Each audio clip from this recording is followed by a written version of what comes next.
Welcome back to Learnerpreneur. In today's video, I'm going to show you how to tell when TikToks were posted.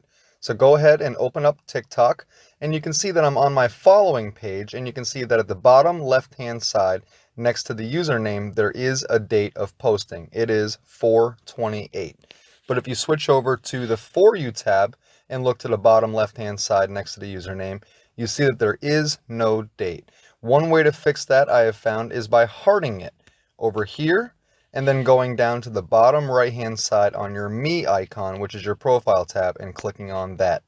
In the bottom center, you can see this heart right here. Click on that and it'll take you to all the videos that you have liked on TikTok. Go ahead and open up the one that we just looked at, and once it opens, you can see that there is indeed a date of posting now. Bottom left hand side, you can see that it says 6/22 right next to the username. I hope this video helped you on how to tell when TikToks were posted. If it did, go ahead and smash the subscribe button and go ahead and give it a thumbs up and tell YouTube that you did indeed like it. And I hope that you have a wonderful day wherever you are. Take care.